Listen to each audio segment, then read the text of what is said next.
turning point in history. What's happening today, by the way, is that just in the same way as the West took off by applying the right policies, what I have documented in my latest book, The New Asian Hemisphere, is that the reason why the Asian societies are succeeding now is because they have finally understood, absorbed, and are implementing what I call 7 pillars of Western wisdom. I just quickly mention them: free market economics, mastery of science and technology, a culture of pragmatism, meritocracy, culture of peace, rule of law, and education.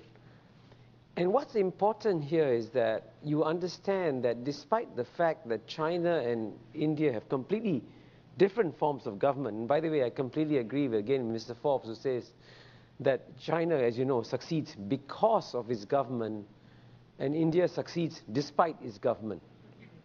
Because, you know, as you can see from the Commonwealth Games and so on and so forth.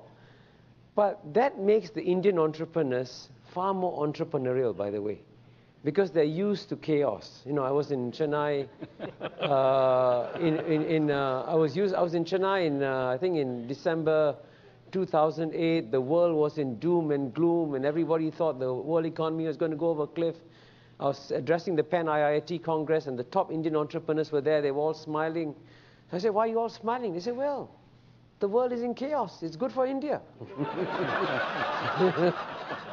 So you can see that there's a very different mindset. The Chinese like to have order, predictability, stability. And by the way, the Chinese government, I can tell you today, is in many ways probably the best government in the world in terms of the quality of people that is attracted to serve at the highest level of government in China. I mean, leaving aside Singapore possibly, China has the highest quality of mind in its government.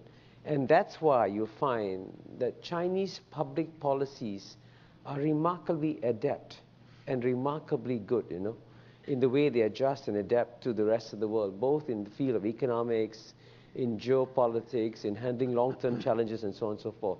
That's how the Chinese are growing. Now, in the case of India, what's remarkable is that the government basically, this is on record, so I've got to choose my word very, very carefully. It's not quite, you won't call it a top-class government, okay, in terms of how it functions. And so it's actually puzzling, as Pam Budal says, that India's economy in a few years' time is going to grow faster than China's. Why? So there must be some right policies in India. And I think in India, the secret is, and I always say, if you want a simplest possible explanation of why Asia is rising or why countries like China and India are rising, it is simply that Asians always had the world's largest pool of brains, right? 3.5 billion out of 6.8 billion people in the world. But Asia also had the world's largest pool of unused brains. Now the unused brains are being used. And I'll tell you one story, okay?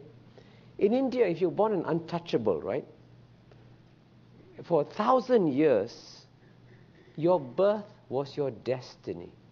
You were born an untouchable, you lived an untouchable, and you died an untouchable. You could not escape the destiny of your birth. But I tell the story in my book of a young man who was born an untouchable, but because of reform, went to school, sat in the corner. He's untouchable. When he came to meal times, ate in the corner because he's untouchable. But he did well. Passed his exams, got scholarships, went to university, did well, got scholarships, went to Columbia University, and then got a PhD in economics, and then became the chief economist of the Reserve Bank of India, and his name is Narendra Yadav. And that's amazing. For 1,000 years, a brain that could not be used can suddenly be used. Now, if you multiply that story, not by millions, but by hundreds of millions, you begin to get a sense of the scale of what's happening in Asia. And it's important for me to emphasize here that this shift is now irresistible. Because once you open up people's minds to new possibilities, you cannot switch them back again. And the result of their minds being opened up is that what you have in Asia today is what I call a massive explosion. And this explosion is an explosion of cultural confidence. So that today, if you want to go and address a group of young people and meet a group of pessimists, go to Europe, right? And you talk to young Europeans, and you get a sense, my God, what will tomorrow be like? And frankly, I was in America recently, and I was very troubled by the degree of pessimism, it's growing in America too. But by contrast, if you want to meet the most optimistic young people in the world, come to Asia. And that's why sometimes when I really want to be provocative, I say, if you want to go see a city of the past, go to Paris. You want to see a city of the present, come to New York City. If you want to see cities of the future, go to Shanghai and Singapore. And that's the nature of the world that we're dealing with. I want to come back to Singapore in a minute, but first I want to ask Mr. Forbes, are we positioned, and I say we because I think North America is all one when it comes to this, are we positioned to take advantage of the growth that we're seeing in India and China? Your country, a lot of people are upset about what they call outsourcing of jobs to India and to other places. At the same time, your consumers, as our consumers have been doing, are increasingly been buying from China. Are we in any position together to take advantage of this growth, this spectacular growth in those two other countries? I think the growth has been happening. You take, for example, the iPod. Many of those parts are manufactured overseas. And this is what you see around the world. More and more complex supply chains, more and more ability to tap resources around the world in a more efficient and easier way. So instead of having a continental economy, you can truly have a global economy. That, again, is not zero-sum. And these fears about outsourcing, fears about trade, are because people, growth is disruptive. We tend to think of growth as more of the same, but it can turn things upside down, as we're finding out in the media industry and elsewhere. But most jobs are destroyed, not by outsourcing, but by simply productivity. Mentioned earlier today to some people about our railroad industry in the United States. After World War II, employed 1.2 million people, one of the biggest sources of employment.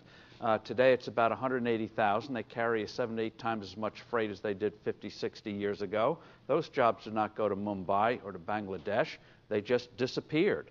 But if you have a vibrant economy that allows creativity, allows innovation within the sensible rules of the road, you create much better jobs in much newer industries.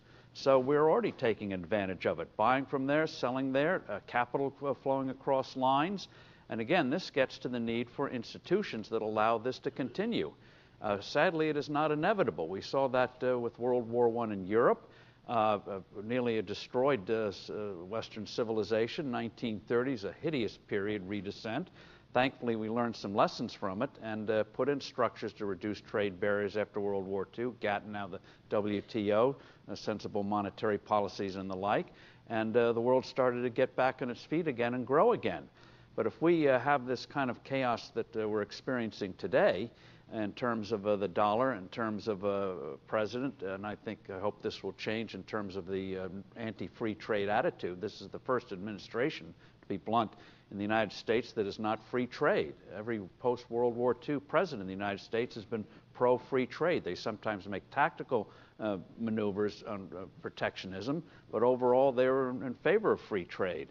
This is the first one that isn't. We have 3 trade agreements with Korea, Colombia, and Panama that are languishing, that are good deals for the U.S., but Congress refuses to ratify them. So the bottom line is we've got to remember the structures that will enable this progress to continue forward, because if the world fractures again, and we should not take advantage the fact that we have free flows today, those things we should have seen in the last century can be reversed if you get a few catastrophes. And one of the challenges to India and China and others is, and Japan is an example of it, is what happens when you hit the wall. For whatever reason, you're going to get an economic crisis, a severe one that is going to challenge you. And we had with the Depression, we've had other disasters in the past in the U.S., we've always been able to maneuver and come out of it. What happens if China hits the wall? Do they have the adaptability, flexibility to adjust and come out of it? Japan's having a very hard time adjusting from their excesses of the late 1980s.